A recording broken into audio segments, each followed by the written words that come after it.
A very good evening, ladies and gentlemen, and welcome to the special session on the topic Personal Ethics and Balance Sheet of Life. To share his words of wisdom, words that he has gathered from his experience, may I now request C.A. Pampana, the chairman of Bangalore branch, to kindly welcome and escort His Holiness Bhakti Rasamrita Swamiji along with C.A. Rajesh Sharma sir onto the dais. C.A. Rajesh Sharma sir has been instrumental in helping us get the speaker Swamiji to this session. I request C.A. Pampana to kindly present a welcome bouquet to Shri Bhakti Rasamrita Swamiji.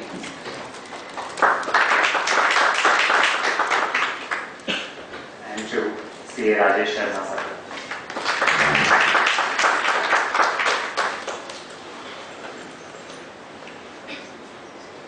Before I hand over the podium to Swamiji, I would like to briefly introduce him.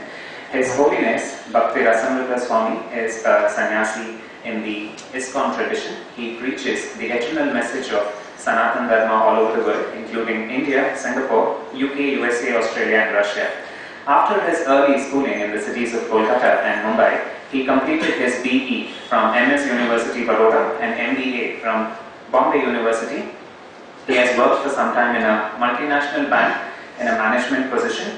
Being deeply inspired by the teachings of His Divine Grace A.C. Bhakti Vedanta Swami Prabhupada, the founder Acharya of ISKCON, he decided to dedicate his life to propagate the timeless wisdom of the Bhagavad Gita and the Srimad Bhagavatam. He oversees the management of ISKCON Belgaum, where he is inspiring and nurturing a large community in line with the principle of simple living and high thinking. He is actively involved in the development of a self-sufficient Vedic eco-village 40 kilometers from Belgaum called as Gokuldam that spreads over 450 acres of lush green forest. Apart from regularly lecturing at a wide variety of forums and prestigious educational institutions in India and abroad, he also guides aspirants on the practical application of Vedic wisdom in day-to-day life. With this introduction of Swamiji, I welcome him once again to this august gathering, and over to you, sir.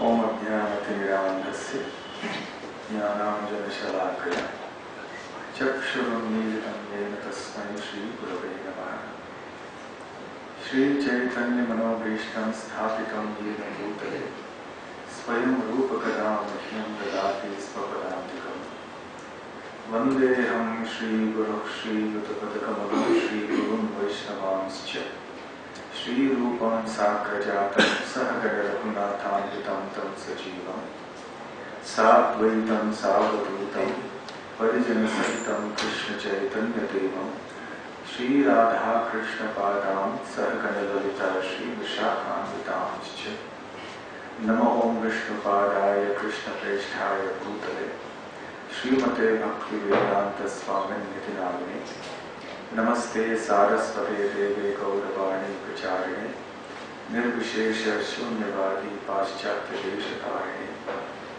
Vancha Kalpatarubhyascha Kripa Sindhubhya Evacha Patitanam Pavanebhyo Vaishnavebhyo Namo Namaha Jaya Shri Krishna Chaitanya Prabhu Nityananda Shri Advaita Gadadhara Shivasadi Gaura Bhakta Vrinda Hare Krishna Krishna Krishna Hare Hare Hare Rama Rama Rama Hare Hare.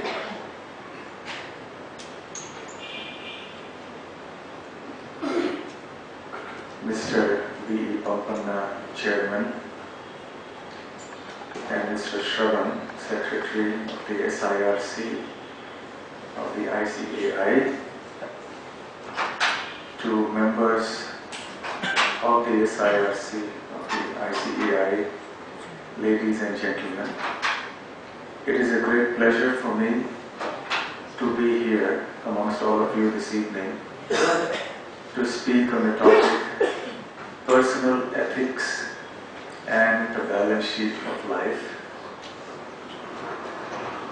This topic is perhaps apparently relevant to you because it talks about balance sheets, but actually the topic is relevant to anyone and everyone, regardless of whether they are in the accounting field or not. I wish to begin my talk today, since we are speaking about ethics and balance sheet of life, by narrating a certain experience that I had with someone who studied with me when I was in the college, and then he went on to join the finance field as in the broking area in the stock market. This incident happened almost about 25 years ago, if I'm not mistaken, roughly. And he happened to meet me somehow after several years of having passed out of our college. And he was very interested in some spiritual topics, so we got talking, and he started coming to our ashram.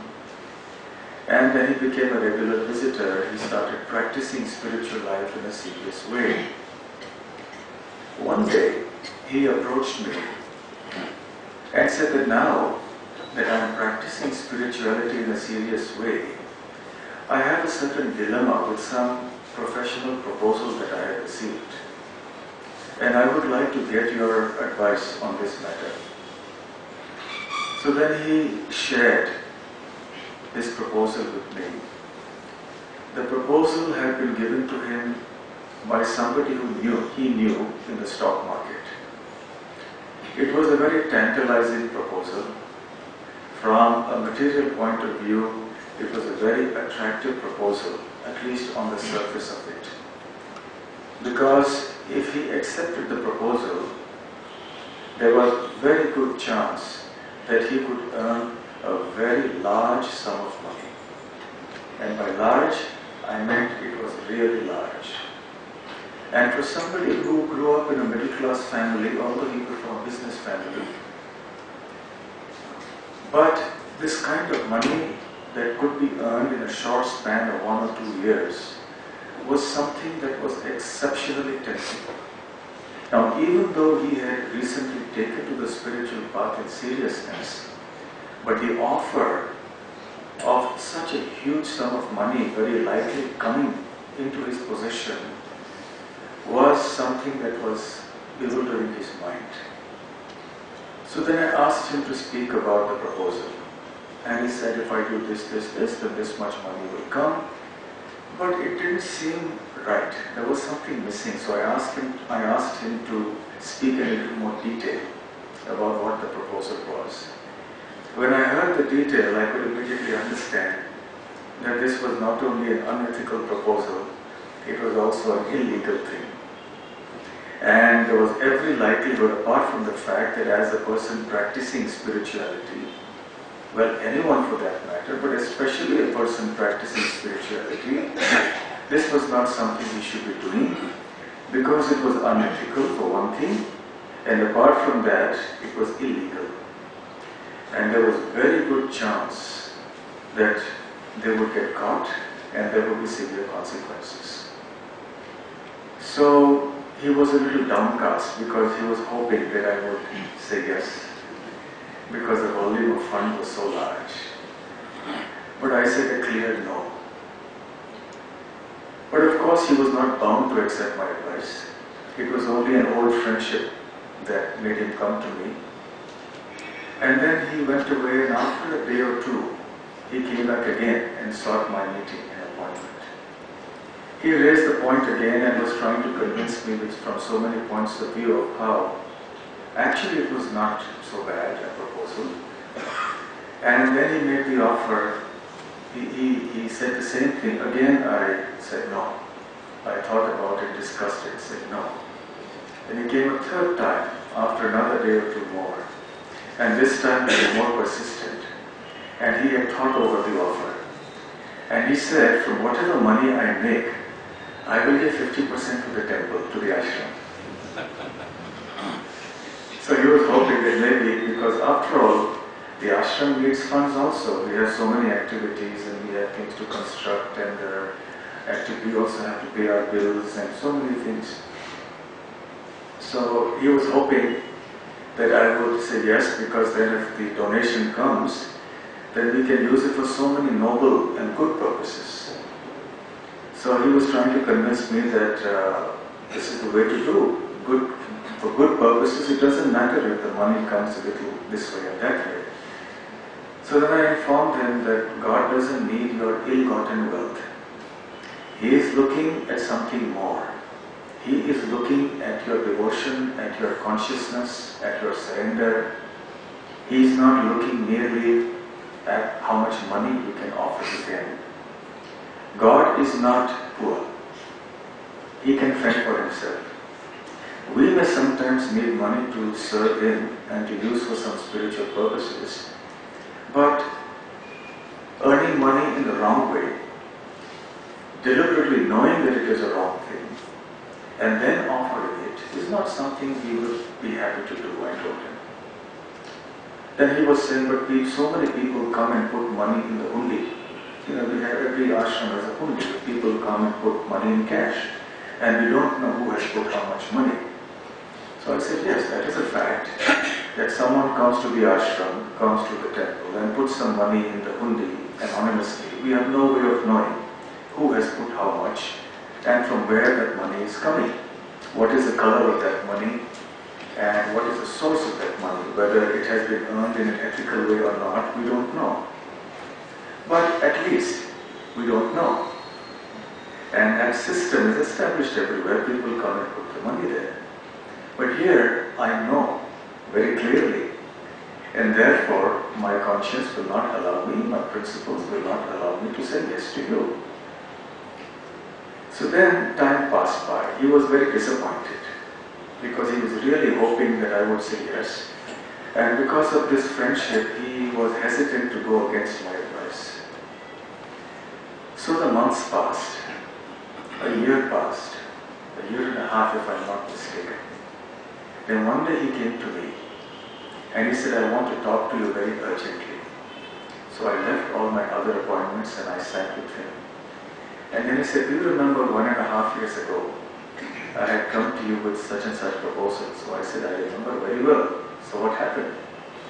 So he said, the person who had made the proposal to me is in jail today. He was arrested yesterday.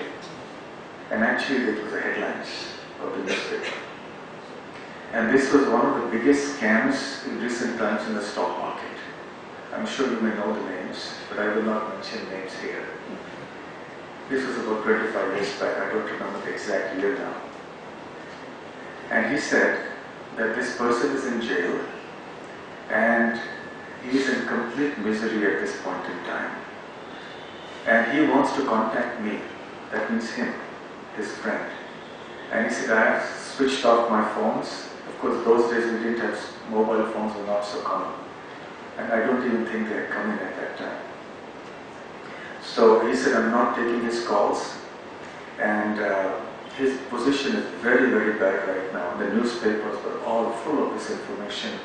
Journalists were coming in, media, everybody was there. It was a very difficult time for this person because he was scared, because he was in his contact. And although he had not done anything wrong, he was saved in the nick of time. But nevertheless, because he was connected to him previously, he was fearful that there may be some raid or there may be some investigation or something may happen. And he spent many sleepless nights. Fortunately for him, because he had not done anything wrong actually, so nothing happened to him. And then after some days, he came to me and said that that person, the gentleman who was in the jail, was desperately trying to contact him. And because he was not taking his call, he told his wife to contact this person.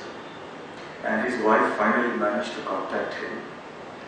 And she said, you know, my husband is now really regretting it. He used to always taunt you and make fun of you to me. That's my such and such a friend. He has become a spiritualist now, and he is giving up this particular tempting proposal. And just see where he is. Actually, in between, there was some party or some meeting that was thrown in a 5-star hotel. And this person who was arrested, at that time he was not arrested. He called my friend also for the meeting. my friend just went. This was before the scam broke out. And he saw him there. He was the blue-eyed boy of the media, of the financial world. And then the interviews are going on. He saw him, he called him. And he ridiculed him in front of his friends. He said, you and your spirituality, just see, what has it got you? You are still staying in your one-bedroom apartment in suburban distant Mumbai. And just look at me, how much I have got. And look at my new bungalow. And if you had been with me, you could have been living in a house like mine. So he went on speaking like that. So my friend said, I didn't say anything, I quietly came away. And now, after so many months when all this has happened, this person is repenting.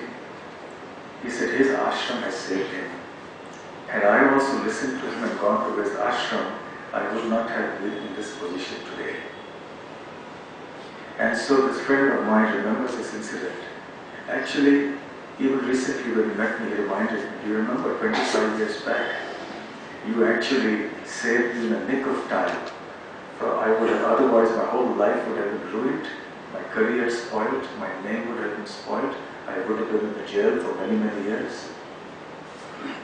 So this is the predicament of the modern professional, of the modern businessman.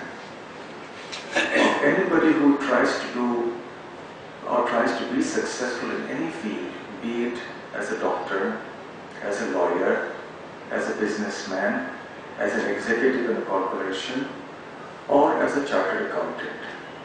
The atmosphere today is so surcharged with various types of temptations to do unethical things in the hope that one will make a quick buck.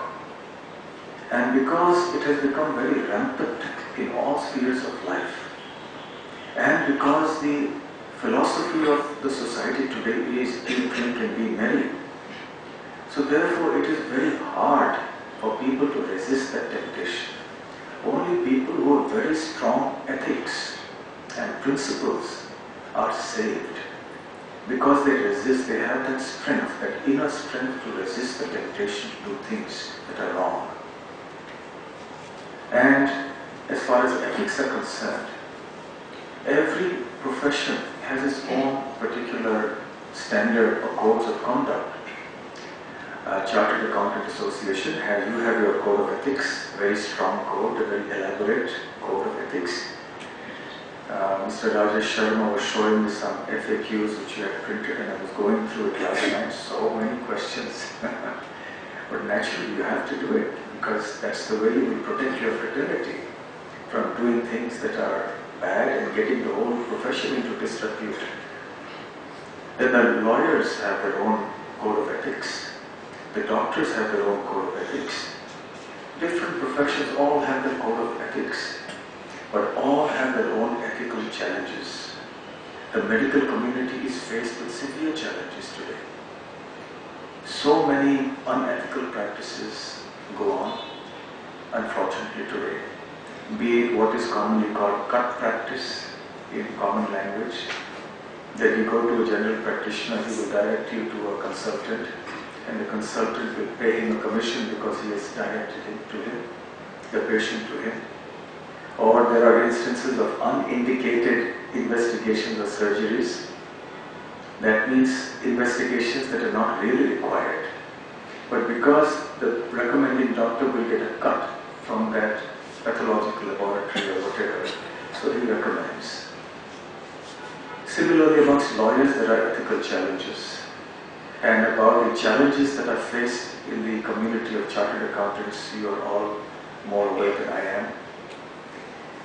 Probably the idea or the possibility of someone colluding with the management to misrepresent financial statements, to act as an interface between a client and maybe the government to do unethical things. So many things may happen. The chartered accountant is faced with these dilemmas, with these challenges, so many times. And on many occasions there are areas which are what people call grey areas. Like when you try to facilitate the needs of the client by tiptoeing through very technically you're right, but ethically it's a question mark. There are many areas of this sort. And many times a professional may be in two minds. Is it right for me to do it or not? Is it the ethical thing to do or not? So it needs very clear thinking. So therefore, any professional, be it a chartered accountant or a doctor or anybody in this day and age, must have a very clear and sound set of personal ethics.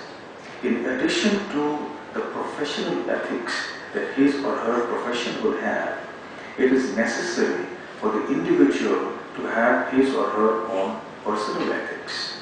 This is very important because ultimately, whether one is a chartered accountant or a doctor or a lawyer or anything, one is ultimately a human being.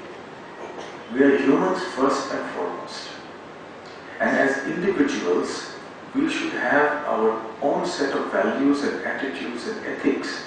And this will determine how, as individuals, we act in our profession, how we act in the society, how we act in our home, how we act with our friends, and so on. So, even though professional ethics by the Chartered Accountants Body or the Medical Council, etc., are very necessary, but they are not sufficient. Because people can always find loopholes. And sometimes people, out of greed or out of circumstances, will deliberately violate them, even taking risk. Even if it's not a loophole, a direct, flagrant violation may happen because of the hope or the conviction that I will not be caught. Or if I'm caught, I will be able to get around it. So therefore, having professional ethics and codes of conduct imposed by the governing body of that profession is necessary, but it is not sufficient. So individual ethics are inescapable, unavoidable part of human civilization. If an individual does not have a developed sense of ethics and morality and values in life, then that person is not to be considered a very civilized person. That is something we all accept. All societies have such ethics as well. That is what we call social ethics. The collective views, collective experiences of a society in regards to what is right and what is wrong, what is moral, what is immoral. That also exists. And eventually, the state will formulate those social ethics into laws. We accept stealing is bad. Everybody accepts that. So then the state makes it into a law. Now recently I read an article that the government wants a discussion on the principle of euthanasia. Euthanasia is mercy killing. You know, when a person is terminally ill and he wants to leave this world in a dignified way, presently it is a crime. You cannot do that. It is a big medical legal issue. So the government wants a discussion. This is an ethical issue now. What to do? A person is suffering, old age, terminal disease.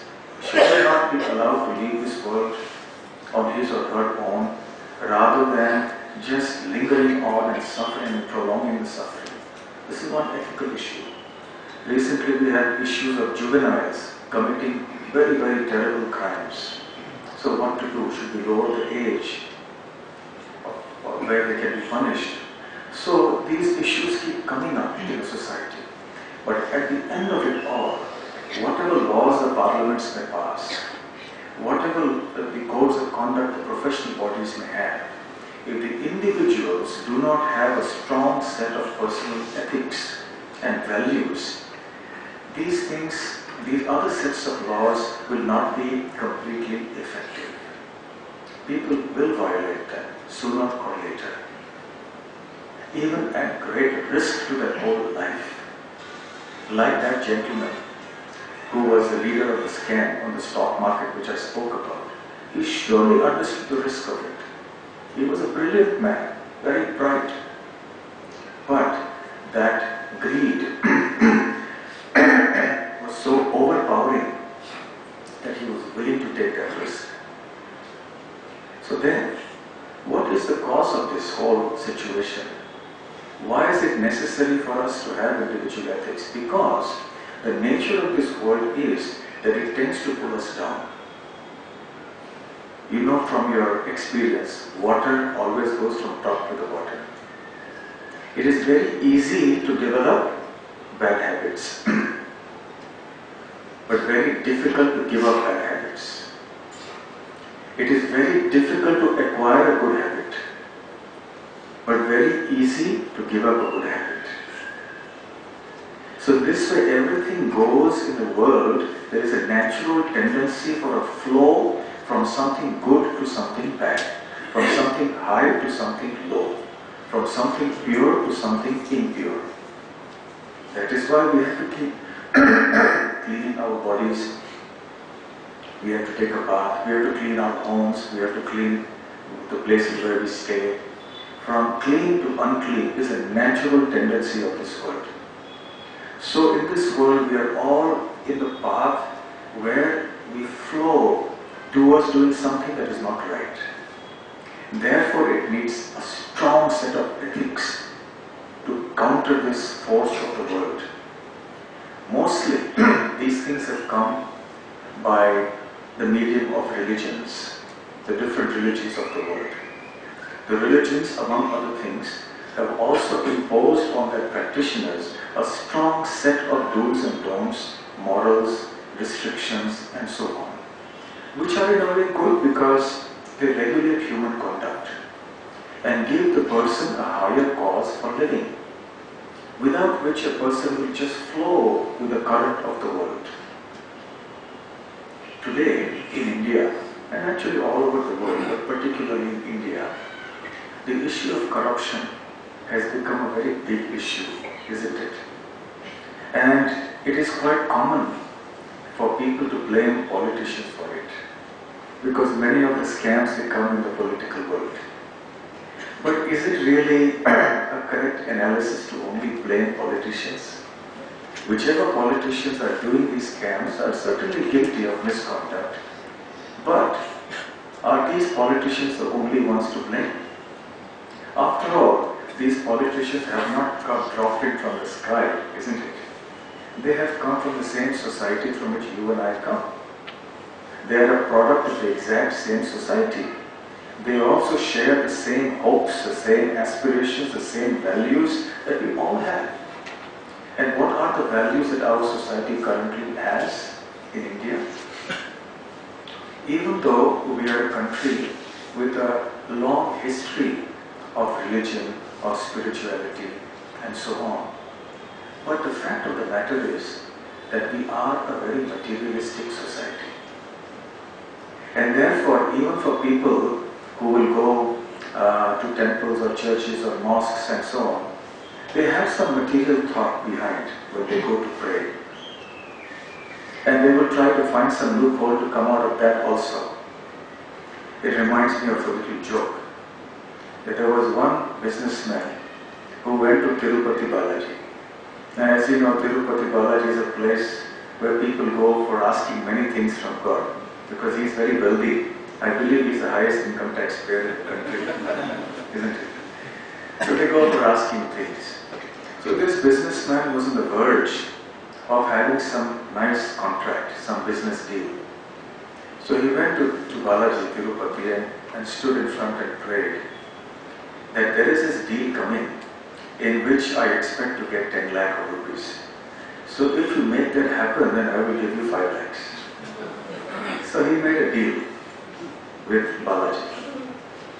Now as it happened, the deal materialized only for 5 lakhs. So he didn't go to Tirupati again to give 50% share as he had promised. So then Balaji came in his dream. He said, "Now what happened?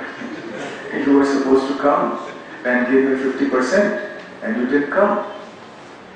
He said, "God, you already took 50% first before the deal. You have taken your share before I got my share. So now there is no need for me to come."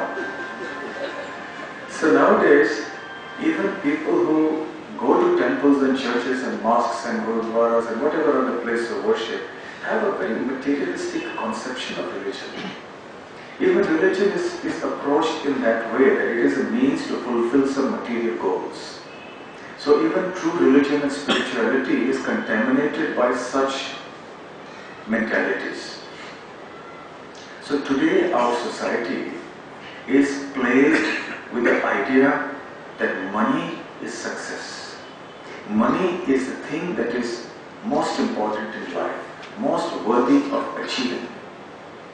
So when money becomes something that is so highly valued in the society, it is considered to be the highest achievement to be a very wealthy person, and everybody respects that. Everybody considers that as a sign of success. And with money comes power, comes prestige. And then we want to also flaunt that wealth. So even if we don't need it, we will have many cars, we will have a big house, we will want to show clothing and so on and so forth. So this kind of glitter glamour civilization that we see today, the shopping malls are always tempting us to come and buy things. This jet set culture, the corporate culture, it is attracting people in such a way, it is mesmerizing them. And we have become like robots, we just want to go after money. More, more, more. Ye dil mange more. We want more and more. So in a society that is driven by greed, that is driven by the money motive, it is driven by the idea that I should enjoy this world as much as possible, and then I will be successful. If this is a conception of success and happiness that the society at large has, is it surprising that we will have so many scandals and scams? Is it surprising that people will become so greedy? This is considered progress nowadays. I will tell you another little story. There was a very rich man. His wife one day fell ill and she had fever. So her fever was about 100 degrees. It was low-grade fever. There was a maid servant in the house and she had coincidentally also fever, but it was high grade. She had 104 degrees fever. So the lady of the house became upset. She said, I am the lady of the house. I have only 100. This lady is a maid servant and she has more than me. She has 104. That cannot be. So she became upset. So her husband came home and explained, it's only fever. She has 104, you have 100, but she has more fever, that's all. But the lady was adamant. She said, whatever it may be, I am the lady of the house, nobody can have more than me. Now the moral of this story is that this is exactly what is happening in our society today. What is happening is, oh, he has this car, I should have a bigger car. My neighbor has this, I should have more than that. My colleague in the office has got this promotion, I should also get double promotion. So we are always comparing with each other and we want more, more, more, more, even though we don't really need that much. How much do we need to really be happy? Our grandparents' generation did not have so much that we do today. And I dare say that they were much happier than we are today. The quality of their life, the quality of their relationships with each other was much better than what we have today.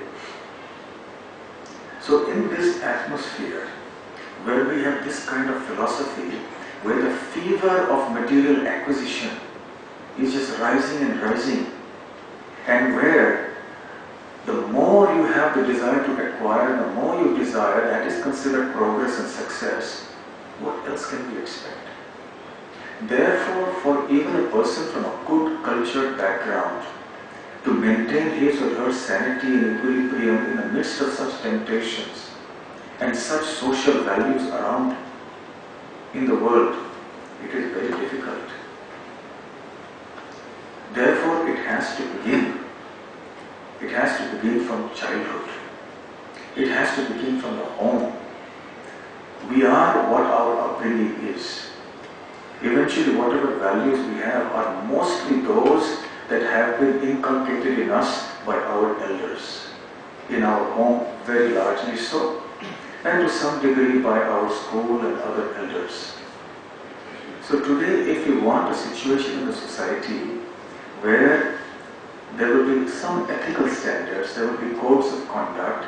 If you want the medical council, the chartered accountant council, the lawyers council, and so on and so forth, to function in a peaceful manner, it is not an exaggeration to say that we have to go back to the basics, the upbringing. These values have to be instilled right from childhood. You know that little joke that we used to share, that one time there was a phone call that came in the house, and little boy picked up the phone, and the person on the other end said, "Is your father there?" So he said, "I will see." So he goes inside. Father is very much there. "Father, there is a phone call for you. Who's speaking?" "Such and such person speaking." "Tell them I'm not at home." So he goes to the phone. Father is saying he's not at home. Now, it's a little joke for us, so we are laughing. But what are we actually doing? What is that father doing? Right from childhood, he's teaching the son, it is okay to lie. Little things, after all, it is not very harmful. It's all right. You lie. It begins there. And then when you come to the biggest picture, and then when you're handling lakhs of rupees, crores of rupees, the same thing will come in. The mentality has come in already. Compromising, cutting corners, it comes in. So therefore, we cannot blame this one section of the people. We cannot see ethics in isolation. We cannot just talk about chartered accountants ethics, medical ethics. We have to go to the foundational values of our society. And this is possible when there are spiritual values. And it doesn't matter what one's particular religious faith is. One may be Hindu, Muslim, Christian, or anything. But if one is following a very spiritual way of life, with spiritual thinking, then definitely one has a better chance of combating the tidal wave or the tsunami of temptations that we are facing today. You see, somebody may say that, well, I don't need all this spirituality, etc., to remain ethical. I can be a non-spiritual, ethical person. It may be a valid argument, yes, you can be. But one has to go a little deeper. Let me give you a little example. Suppose there are a team of 4 bank robbers, and they make a very nice plan to rob a bank. And they have an agreement before they start robbing the bank that whatever money they get, they will share it equally amongst themselves. So as it happens, they are successful in robbing the bank. They get 10 crore rupees. And then they come back with the loot. They sit together in their hideout and they say, yes, we have agreed that we will share this loot equally. So therefore we must each be very honest and take 2.5 crores each. So then they very honestly divide the loot. So are they being ethical or not? After all, they are very honest. They kept to their word. They had an agreement before that whatever money comes, we are going to share equally. And they did that. So when I ask you this question, were they ethical or not, immediately you are going to respond something. What will you say? Any answer? Between themselves, yes. Sorry? Between themselves, yes. Yes. But to the society, no. Yes. Therefore, even though they were ethical amongst themselves, but at a more fundamental level, they were not. So their ethical behavior was superficial. At a deeper level, they were not ethical. So similarly, when we try to be ethical at a superficial level, saying, I will not be corrupt, I will not take bribes, I will not give bribes, or I will not do some of the unethical things that my association recommends, etc. That is fine. But the point is, when we go to personal ethics, one has to go deeper. And personal ethics is not just a matter of, I will not be corrupt. Financial corruption is just a very tiny, tiny part of real ethics and values in life. A person who wants to go and live a very meaningful life will also go deeper into ethics and ask very fundamental questions about life. What is the goal of life? Why are we living in this world? What is the purpose of existence? Is there a God here in this world or not? If yes, how should I know Him? Why should I know Him? What is real happiness? Is happiness going to come by acquisition of material goods and material pleasures? Or is there something higher in life? So personal ethics means that one should go into these very deep fundamental questions, without which our personal ethics, even if one is not corrupt financially, will be superficial. Because ultimately, a very simple logic, a theistic logic is that when we were born in this world, we brought nothing with us. When we leave this world, we will not take away anything from this world. So in between, we come and stake claims over some property, some money or something and say, this is mine, that is mine. Nothing was mine before and nothing will be mine afterwards. So for all of us, this principle is true. But all these things were here before and will remain after, so someone else owns them. Now this is the way the personal ethics will develop. And one goes deeper into spirituality. And when one becomes spiritually very, very fixed and very advanced, then one begins to understand the ordinary ethics of this world as an ordinary byproduct of our deeper ethics. With this little talk about personal ethics, now I want to get into the second half of my topic, which is the balance sheet of life. Of course, as chartered accountants, you are very well versed in it. Your whole life is revolving around this. The analogies that I'm going to make are not perfect analogies. Nonetheless, I will use just a few of the terms and concepts that you use in balance sheets or in financial statements to indicate how there is some sort of a parallel with the life that we lead. For example, in any business, there is a transaction. A financial transaction takes place. That financial transaction will have its impact on the financial statements, the balance sheet, the profit and loss account, and so on. So similarly, every action that we do in our life is like a transaction. It's called a karma, according to Bhagavad Gita philosophy. It's very logical. And just as every transaction in the business has an impact on the financial statements, similarly every karma that we perform will also have its impact on the balance sheet of life. Depending on the nature of actions that we do, we will get a good result or a bad result. Inasmuch as, depending on the nature of the transaction, it may yield a profit, it may yield a loss, and so on. So therefore, one has to be very cautious of what kinds of actions one does in life. Inasmuch as one has to be very cautious of what kinds of transactions one enters into in the business. One doesn't thoughtlessly just do anything, whatever that comes to one's mind.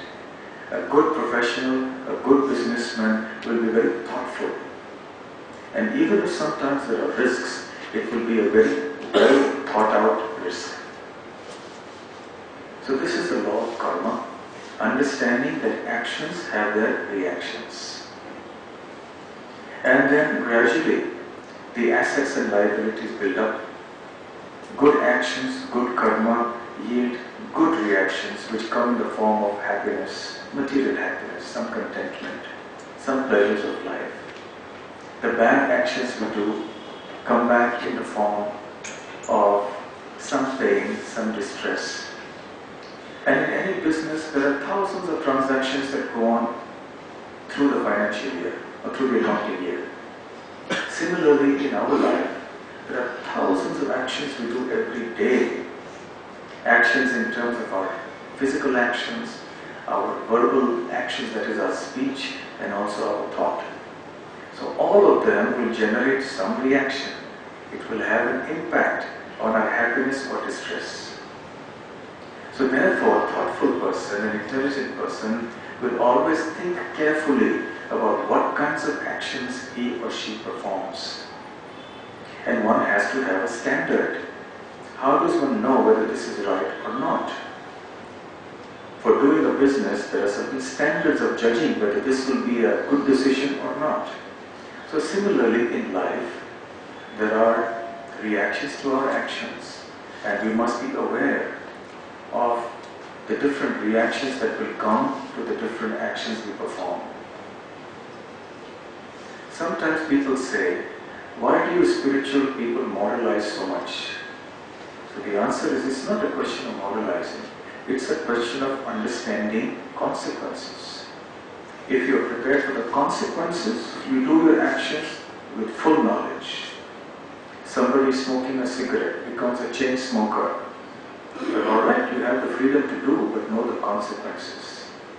I remember one time I went for a lecture to a medical college, and the professor of anatomy had arranged a lecture for his students.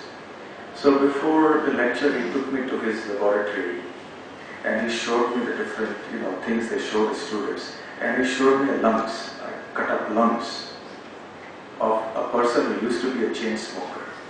And I was shocked to see that it was thick with black, as if some coal was applied on it.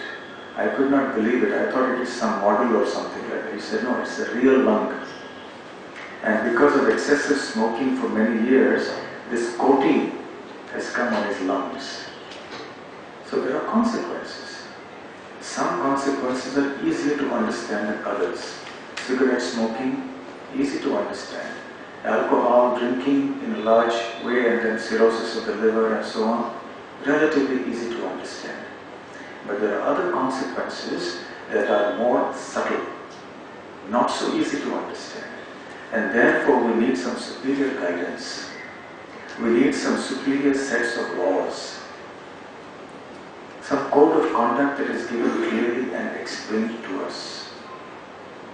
And as we go on, we also have to deal with something called intangible assets. Goodwill is an intangible asset. So in life also, when we act in an ethical way, when we are upright and noble in our conduct, when we are large-hearted and exhibit good qualities, even though we may be in high positions, even though we may be wealthy, but still we exhibit qualities of humanity, of kindness, compassion, of lack of envy and jealousy, a willingness to help everybody and take everybody along with us, a lack of greed, a sense of satisfaction with what destiny has brought. When such a person has qualities of this sort, he or she has a certain reputation in the society. A reputation for integrity, uprightness. This is the intangible asset that we have got. We may have physical assets in terms of big house, big car, but if there is no reputation, if everybody knows that I have earned the money in a wrong way, in an unethical way, by exploiting others, then people may respect us or out of fear of our position or our wealth. But actually speaking, they will not love us. They will not really respect us. But a person who has an upright reputation, as a noble human being with excellent character, that is something the person has earned, which even a person who may be a billionaire may not have. That is a very precious asset for us. And you know that when you sell a business that may have very good goodwill, sometimes a purchaser may have to pay a huge amount for the goodwill, depending on what kind of reputation that earlier business owner had. So also in life, by acting in exemplary ways, even in the face of temptation, even when we are successful in life, that will give us the greatest asset we can have of our integrity, our character. That is something that money cannot buy. You know this proverb, we must have all read and heard from childhood. When money is lost, nothing is lost. When health is lost, something is lost. When character is lost, everything is lost. You have heard this proverb? From childhood, this is a very famous and popular proverb. But unfortunately today, this proverb has been reversed. When character is lost, nothing is lost. When health is lost, something is lost. When money is lost, everything is lost. This is our philosophy today. This is the social atmosphere in which we are living today. Because things are coming down, it is getting worse and worse and worse. All the more need therefore for a spiritual awakening to make people noble once again, to make people broad-hearted and share with others and love others and be kind to others and not be greedy and selfish for oneself. So intangible assets like goodwill, our reputation, our integrity, character are very important. Another thing I want to point out, only in the passing, since I do not want to get involved in a deeper philosophical discussion on Bhagavad Gita, but I will just briefly mention it. That is, that in life, we also have an opening balance and a closing balance. When we are born with certain assets and liabilities. We have a body, we have intelligence, we have a family, we have parents, we have a certain economic condition, a social condition, a physical condition, certain abilities. This is our opening balance. Some child is born very beautiful, some child is born ugly. One child is born very healthy, another child is born physically challenged. One child is born with a good IQ, another child is born with some mental retardation. One child is born in a poor family, like say across the street there are some homes now as we saw. Another child may be born to a Tata or a Birla. So there are these discrepancies. Opening balance. One starts with that opening balance. And then the transactions go on, the karmas go on. And then on that opening balance, sometimes there are limitations. You can't change certain things. You have what you have. You have your land. You have only that much land. You can't change that. Unless, of course, you do very well and buy another land. So some things are fixed, you can't change. They are a given condition from childhood, from birth in fact. And there is a closing balance. When we die, we have accomplished so much. And then if you take a balance sheet at the time of death, because after all, a balance sheet is a financial statement at a particular point in time. As on such and such time and date, this is the situation of the business. These are the assets, these are the liabilities, this is the net worth. So at the time of the closing balance of life, when death comes, now what is our closing balance? What have we accomplished? What can we take away with us in life? Our money? No.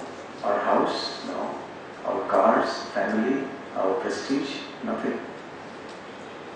I had a school friend of mine. I met him after many years. When he saw me, he was also not at all spiritually inclined. But when he met me, he began to share an experience. He said, my grandfather died recently.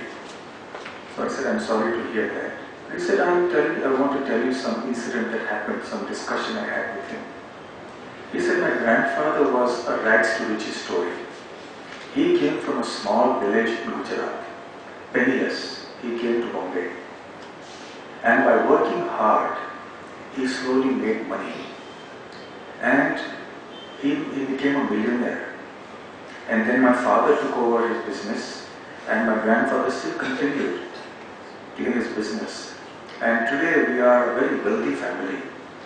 We have crores and crores of assets and wealth and so on.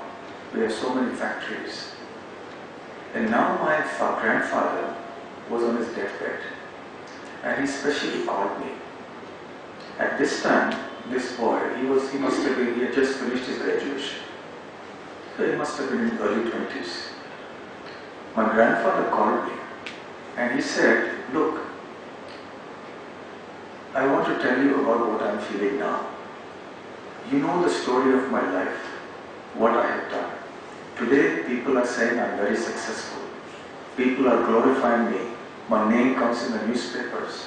Everybody offers me respect because they think I have achieved something extraordinary.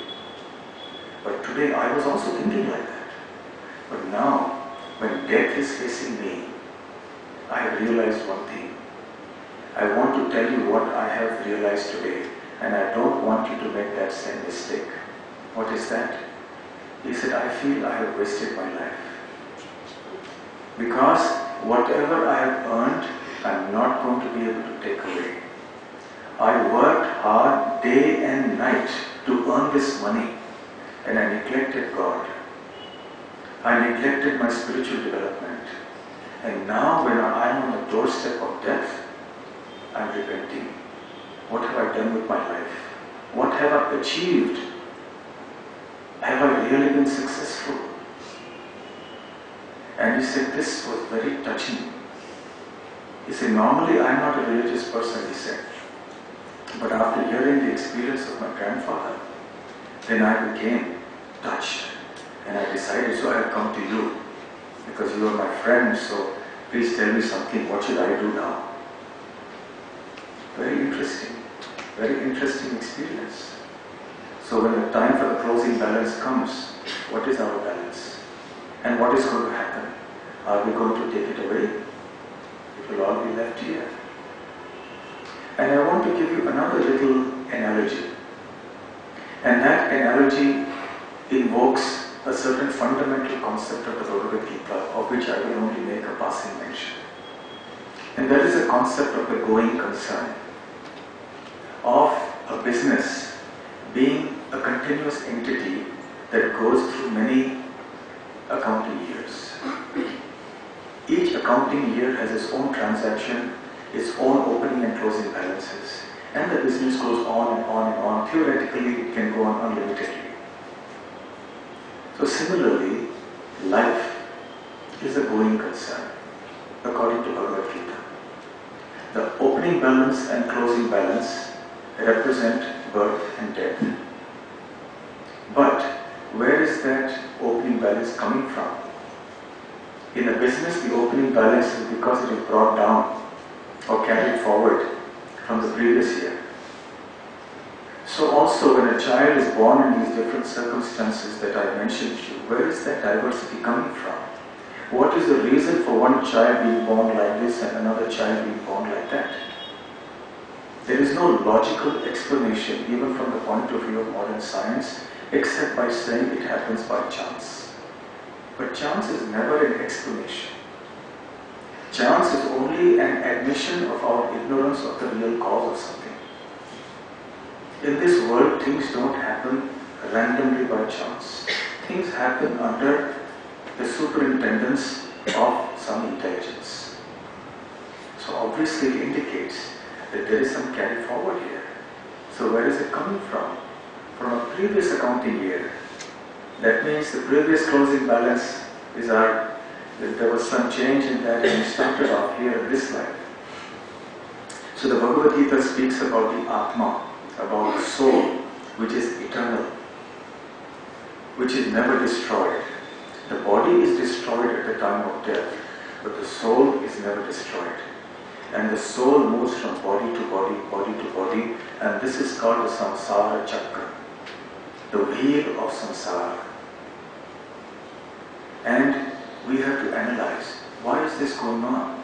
Today I am in this human body, but according to Bhagavad Gita philosophy, the Atma can take birth in any kind of species of life depending on what transactions we have done in the relevant accounting year. Depending on our karma, we will get an appropriate kind of body or a situation in the next life. So it is very important for us to pay attention to these aspects, the balance sheet of life.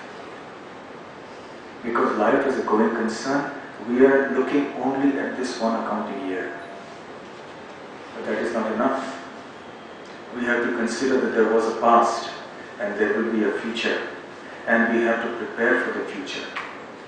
And eventually the goal of life, and this is the foundational principle of our personal ethics as well, that we have to realize that we are ultimately spiritual beings. We are not these bodies that we see in the mirror. This is our Indian philosophy. We are essentially spiritual beings, and without being spiritually perfect, without engaging in spiritual activities, we can never attain true happiness and success in life.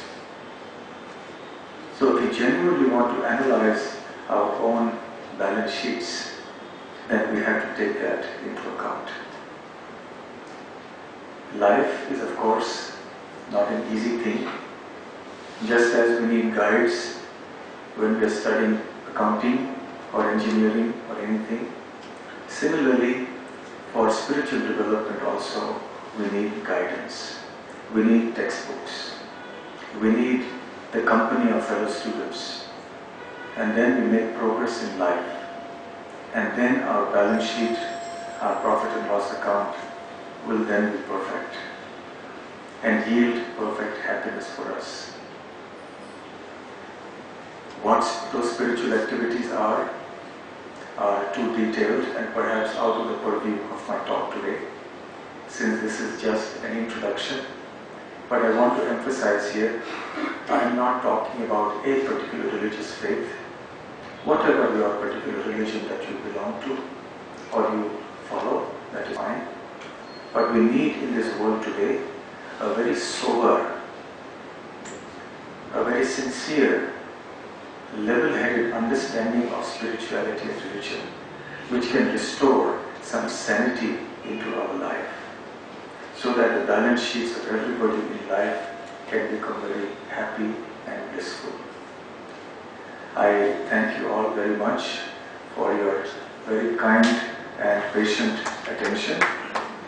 I thank Mr. Pampana for having agreed readily to this proposal to have such a program here.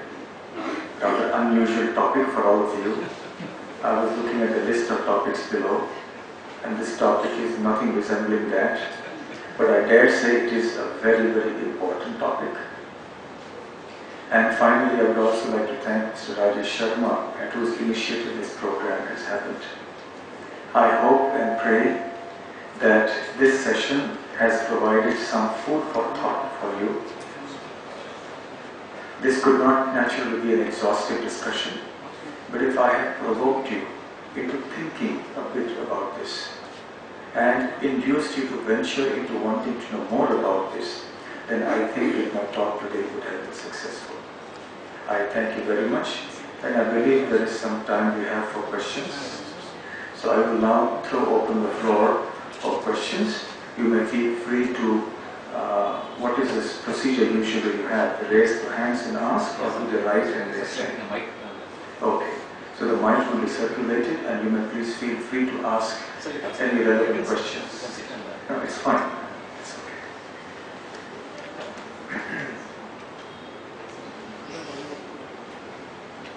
James, I was happy spending the evening here because these have been the thoughts which have been crossing my mind whenever I get into some serious study in religious books, spiritual books. There's one thought which is bothering me for a long time, and I'm looking for some guidance and answer from your books. I understand that the mic is not working. Basically, my question If you can keep it closer to your mouth, it will work. Yes. Question is on the fact that the present life that we are perpetrating, I want to call it, is a product of what you rightly called in our understandable terms as an opening balance, and I am not able to see the role of the individual in one's own life. If there is a pattern which is derived as opening balance from my past karma, sorry if I used the wrong, I thought I may be able to convey the usage of these terms. What is it that is in my free will, in my domain? Does God want to just run a few programs based on my opening balance? Or is there a role for me in my life, let alone lives of people with whom I am born, with whom I am interacting in life, with fellow professionals, for instance? I'll be glad if you can clarify. Thank you for your question. It is a very important question. If I were to paraphrase your question, it would basically be, what is the relationship between free will and destiny? What is the role of free will in my life? That is your basic question. If certain things are just opening balance, they are given. Destiny. What is the role of my free will? Is that your question? Positive. Yes. Close to that. Close to that. Consider a business where the opening balance imposes certain limitations on the business owner. He starts with a certain loss, he starts with certain accounts payable, and so on and so forth. So that is a given factor for him. Plus he has only limited cash flow, he has limited space, limited plant and machinery. He has his limitations. So he has to function within that. But what he does within his limitations is his free will. He can decide to do one course of action, or he can decide another course of action. That is his free will. The opening balance imposes some restrictions on him. But within the framework or the boundaries that are imposed by the opening balance, he has some space to maneuver, to move, in terms of what transactions he will do. Similarly in life, destiny, prarabdha, bhagya, opening balance, whatever we may call it, imposes some limitations on us. I can never play like Sachin Tendulkar, that is a fact. Because he is born with a certain talent. I may try and practice, but it's just not possible. I cannot be an expert musician like some very famous musician. I just don't have that talent. Cannot be. So the best I can do is to maneuver within what I have and do the best I can in a given situation with whatever destiny has provided. So how I use what the opening balance provides me is my free will. Destiny is what happens to me. Free will is how I respond to what happens to me. Yes? So there is scope for free will and for destiny. And then how I respond to my destiny by my free will generate my future destiny. And in future that will be my opening balance. Alright? Yes. So is there, you have said that each life is a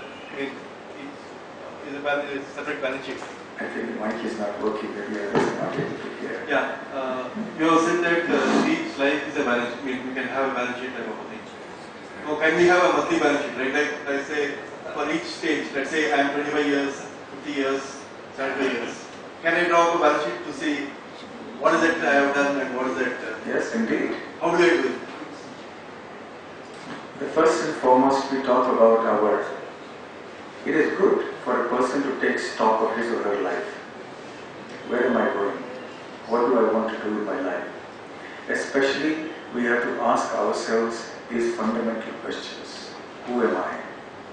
What is the goal of my life? Is it simply just to earn money, become a big man in the society, and have my papers in the photograph in the newspapers? Is that all there is to life? Now we must start thinking. How deep have I gone into this? It's called tattva jigyasa. How deep have I gone into this tattva jigyasa, this inquiry about truth? That is how we can measure qualitatively where we stand today. In the balance sheet of life, everything cannot be measured quantitatively. Even today, even in a financial statement, it is very hard to give monetary value to many of the assets and liabilities, is it not? Yes. So also in life, it is hard to monetize everything, give monetary value to everything. But nevertheless, that doesn't mean that these things are any less important. So we can take stock with the help of those who are also traveling on the spiritual path. This process is introspection. Alright? Can you say, is there a model balance sheet? Is there a model balance sheet? Yes. But you would have to come to some spiritual accounting classes for that. There may be some spiritual chartered accountant association. So we'll have to go there. And slowly, what is it? What are the debits and what are the credits, and all that will come slowly. Yes. Guruji, namaste. Namaste. Like I remember for the past 25 years back, when a girl baby borns, the parents and all the relatives will think it's a liability. Of course. Yes. When a boy baby borns, they think it's an asset. It was past 25 years back. Whereas now if you look at a girl baby borns, there is no worry, it is not a liability. And again, a boy baby borns now presently, we think it is a liability. Some cases, of course, exception. But now, if you look at the practicality has changed, is due to anything seen from the God, or the politicians understood that the philosophy has to be grown. I want explanation. So is your question that why is it that the thinking in India has changed? Where daughters were earlier considered liabilities and today they are not. Is it? Well, this is, you see, some kind of an aberration. Traditionally in the past, this was not so. This is a relatively recent kind of development in the last few centuries maybe. But if you look at the scriptural point of view, girls were never considered a burden or a liability. That is not what our scriptures say.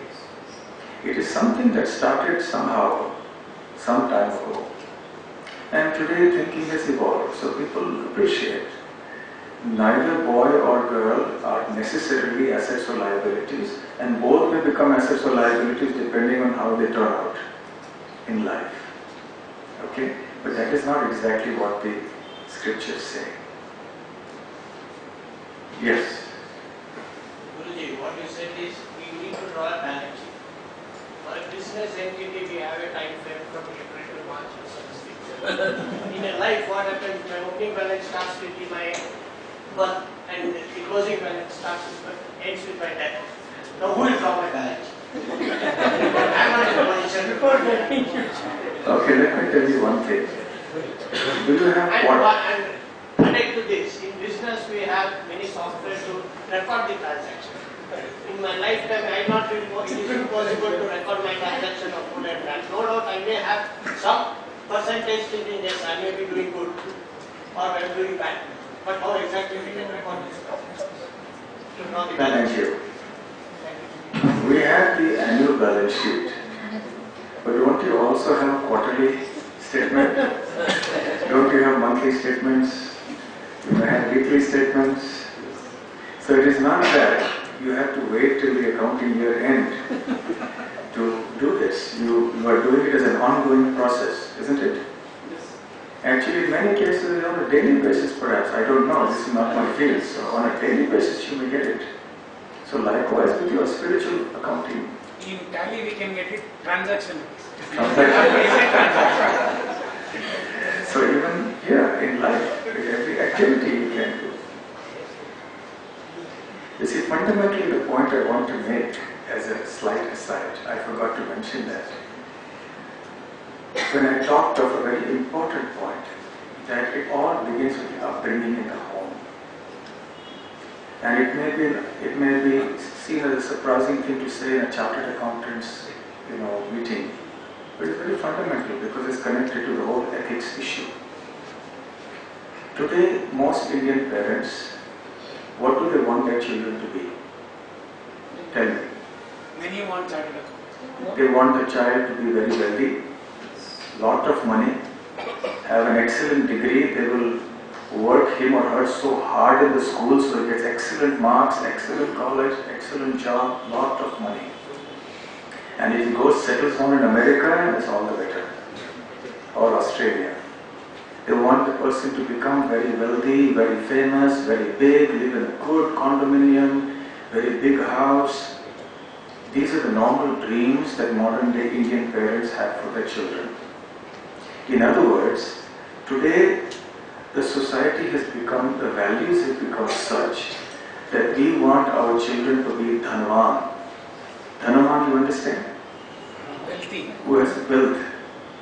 But where are those parents today who want their children to be gunavan, full of character, values, people who are upright? Where are those parents who give more priority to the child becoming gunavan than to become dhanvan? That is the problem in our society in India today.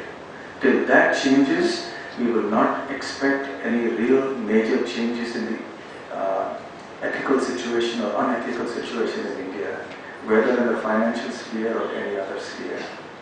So it is very important that we have to talk about these things and create a culture of awareness of the importance of developing nobility of character and higher spiritual values.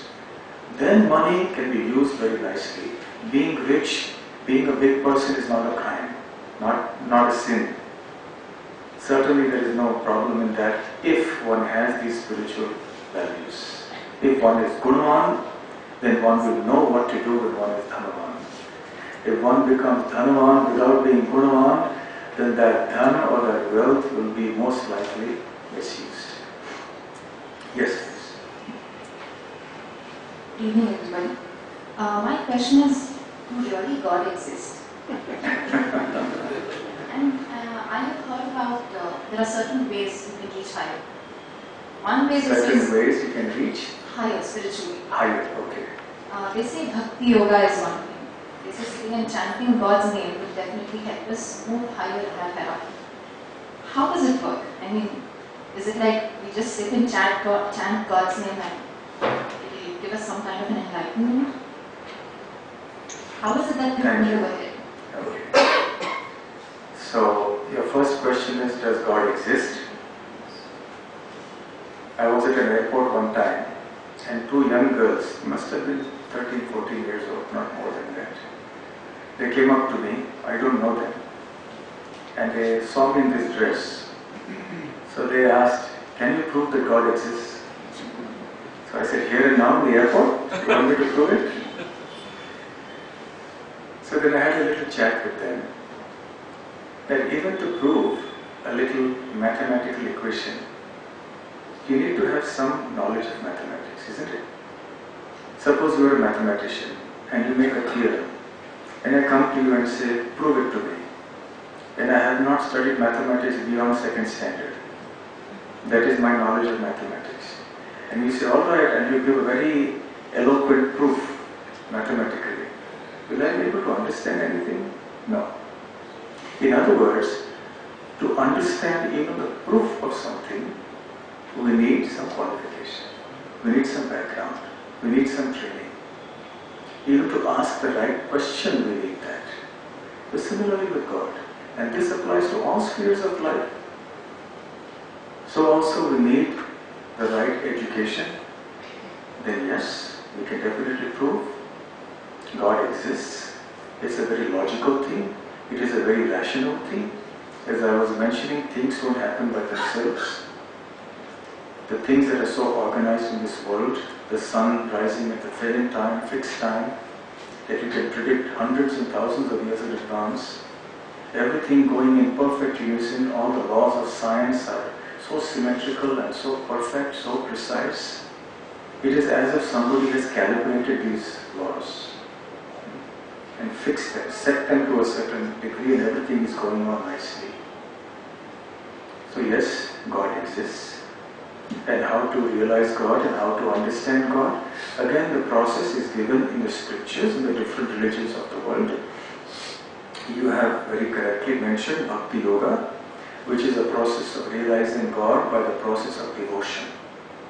And that devotion is aroused when you chant the names of God.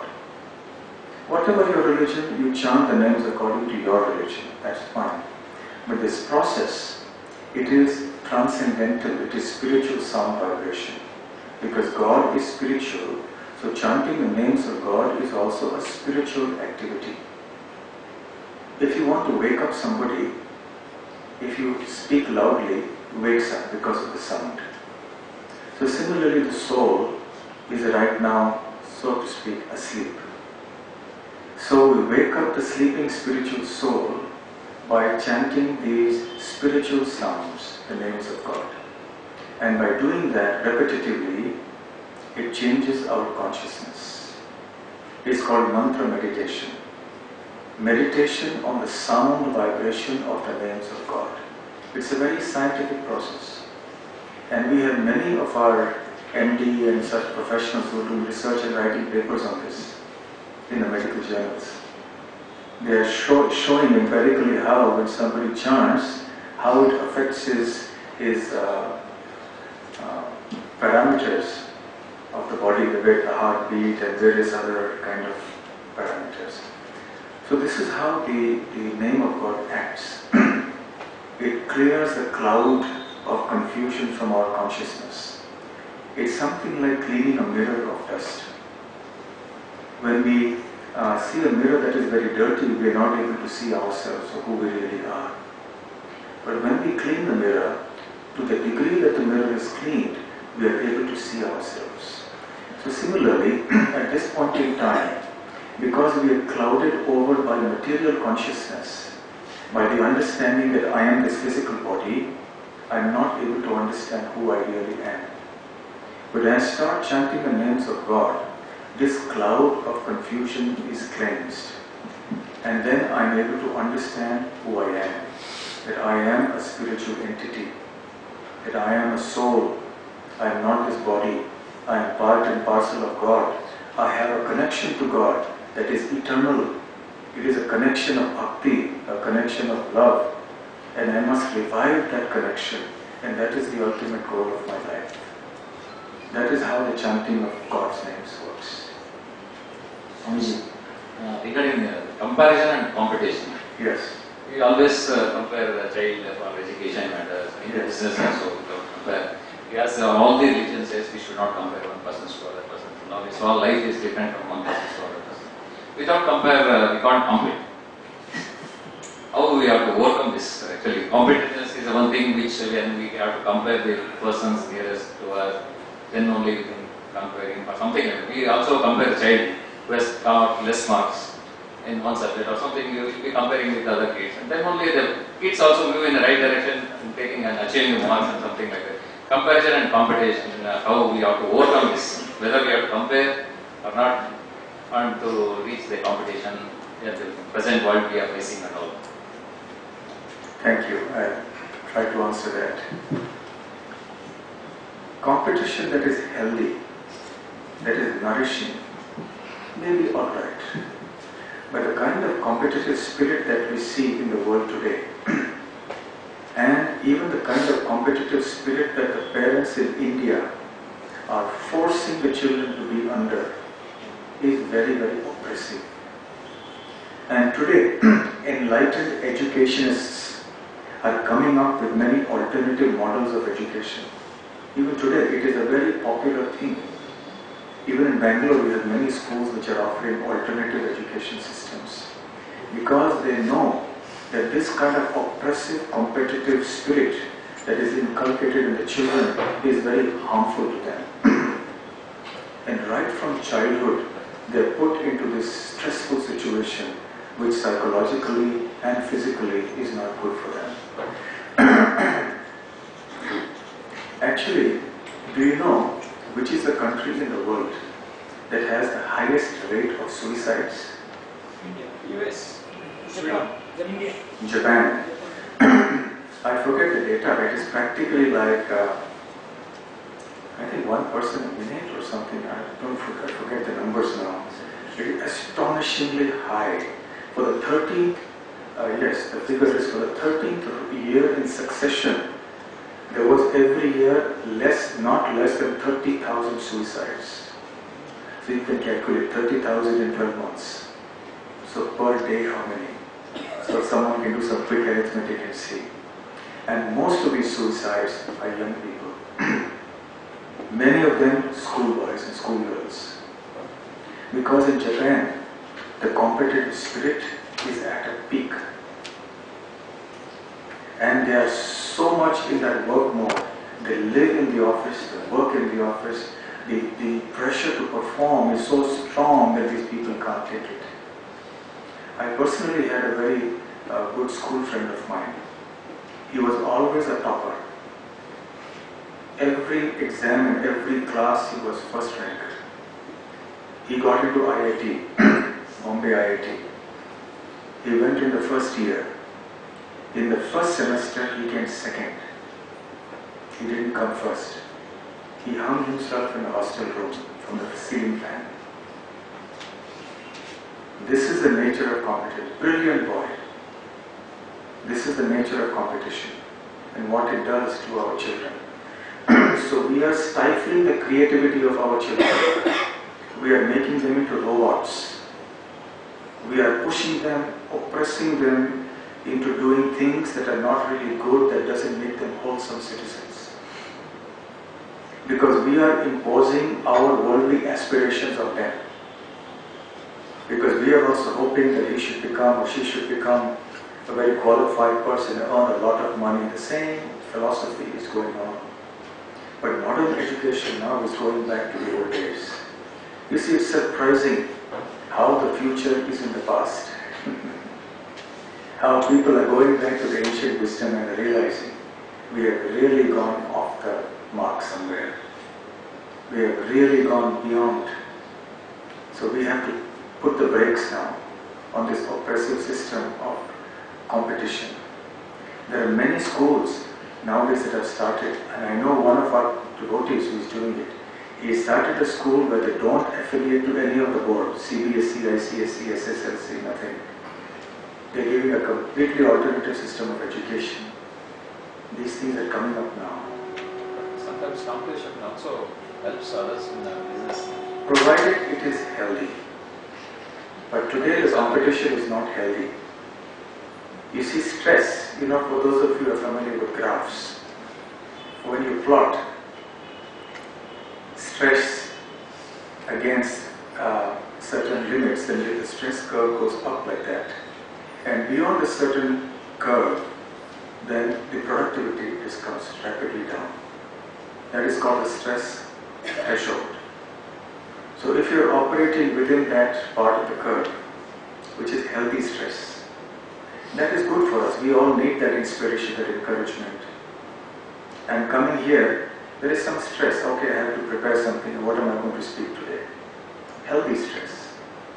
So we need some little bit of motivation, something to accomplish something.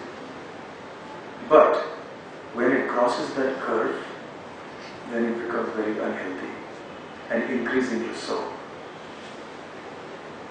So therefore, if you realize that academic achievement, important as it may be, is not the be-all and end-all of my child's life.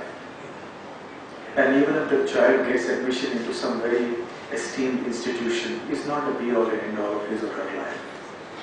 So it will take time for these things to change.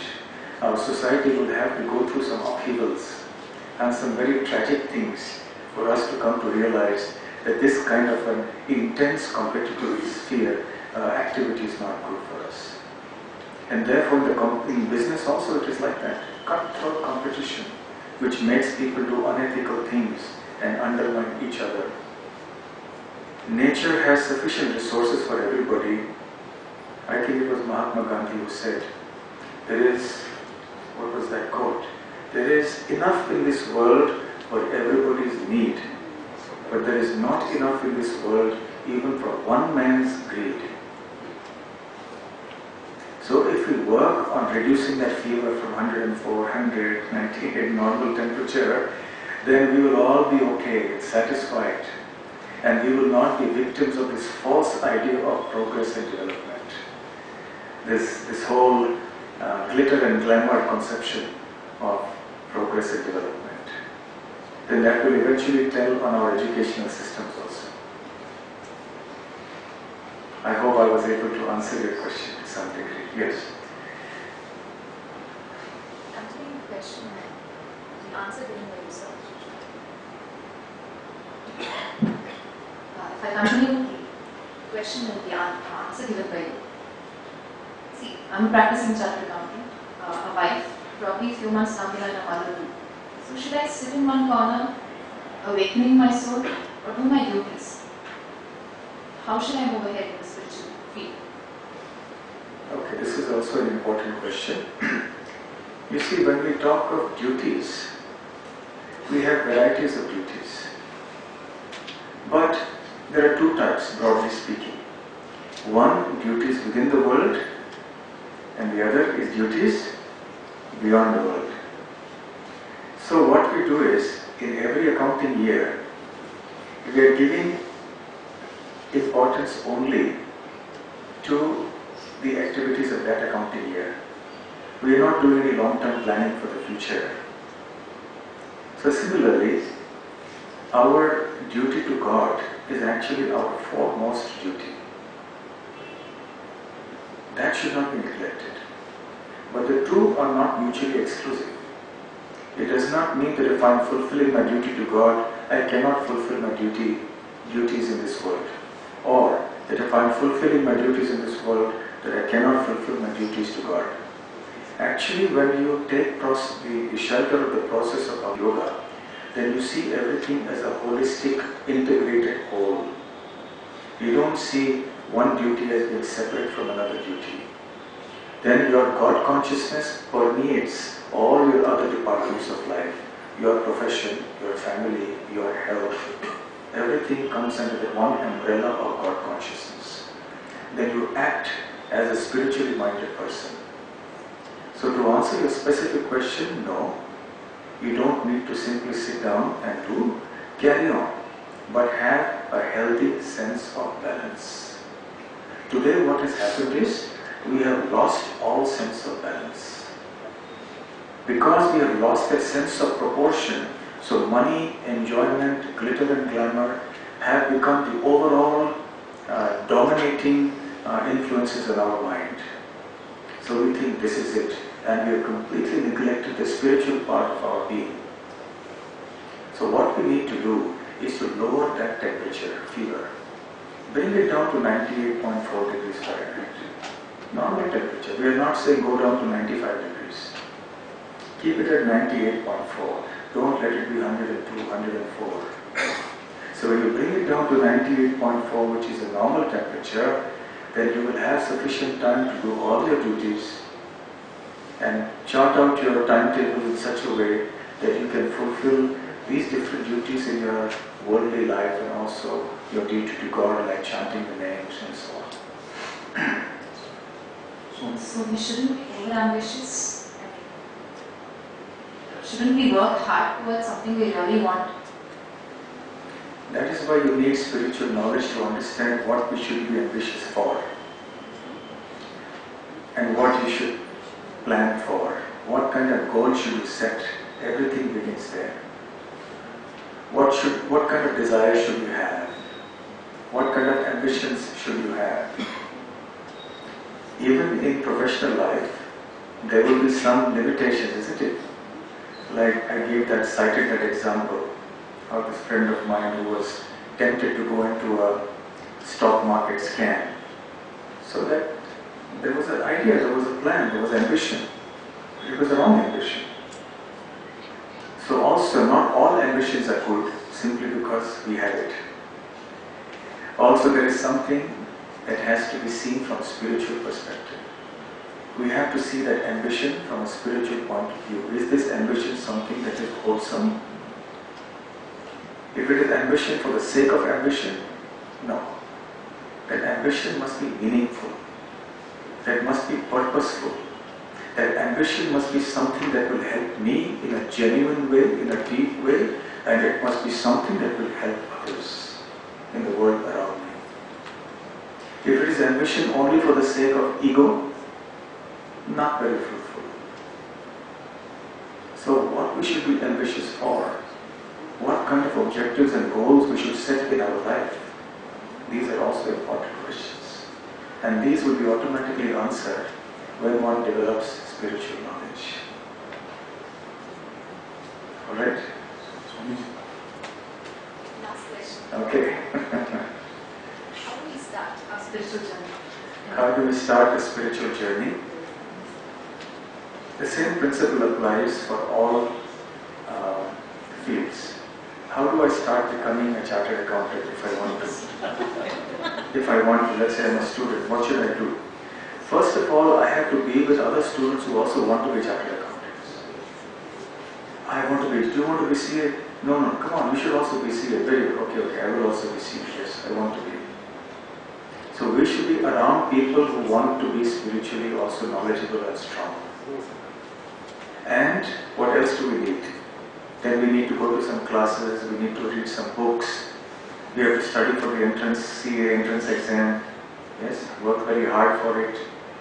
So not only do we need a company of our peers, we need some teachers who will teach us this. We need an atmosphere that will be conducive to development of our taste and knowledge in accounting. So we come to this institute, attend classes, there are teachers who will teach us. Then there are textbooks that are recommended that we have to read. The same thing applies for spiritual knowledge. I suggest that we can meet after so that we can let anybody else. Swami, Yes. there was a book written by Gurcharan Das on difficulty of being good. Difficulty Of being good. of being good. So there he uses Mahabharata as a background and tries to superimpose on the business practices which are there in the last 20, 35 years. So the ultimate thing was not very clear, but just like Arjuna had a dilemma and which led to the exposition of Bhagavad Gita by Lord Krishna.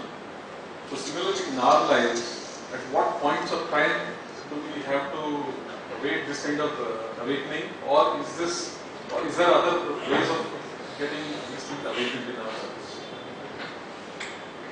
You see, I have some issue with the title of the book itself. The difficulty Of being good. of being good. Being good, the consideration is not whether it's difficult or not. The consideration is whether it's right or not. Regardless of whether it's difficult or not. The question is not whether it's difficult to be good. The question is whether it's right to be good. The question is it necessary to be good? Is it good to be good? And what constitutes good? What is the definition of good? There must be some framework definition, because we all may have different ideas of what is good and what is bad. So therefore we come to the point of spiritual knowledge, which goes beyond the relative conceptions of good and teaches us what is really good for everybody. Because of the relative platform of this world, what is good for you may not be good for me. What is good for me may not be good for you, so this is relative. But on the spiritual platform, we talk of something being all good, that is good for everyone. That is the good for which we have to aspire. And that good is difficult to achieve, certainly, but it is necessary and it is right and helpful to do that. Alright? Okay, I think one last question, otherwise the topic is such, it may go on. I have no problem, but I think you are all very busy people and I would not like to hold you back for more than one last question. Yes. My question is the suffering of the person. Yes. Life, at the end of the life. That is for the previous zero. That's right. It is for this Janam, the suffering is Yes, the karma, your question is that whatever suffering that we experience in this life, is it because of the karma that we performed in the previous life? Yes? Or in this life? It is a combination of both. And not just the previous life, maybe so many other previous lives as well. In this life also we see, I jump a red signal, immediately I suffer because the man will come after me with a fine. I have to pay. So suffering can come because of some action performed in the past, whether in this life or in the previous life. Okay. It's alright, my heartfelt thanks to you for your very thoughtful questions.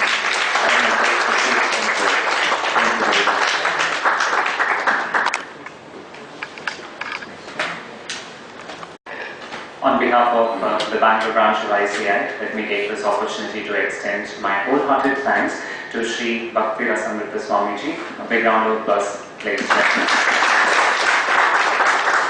Swamiji, indeed it is, we are all blessed to hear from you. It's not every day that we get an opportunity like this. And also thank you for highlighting and bringing to each one of our notice that how small traits and small things in our life matter a lot, and that is what makes life all the more meaningful. Thank you, sir. And may I now request C.A. Pampana, the chairman of Bangalore branch, to kindly present a small token of appreciation to Swamiji.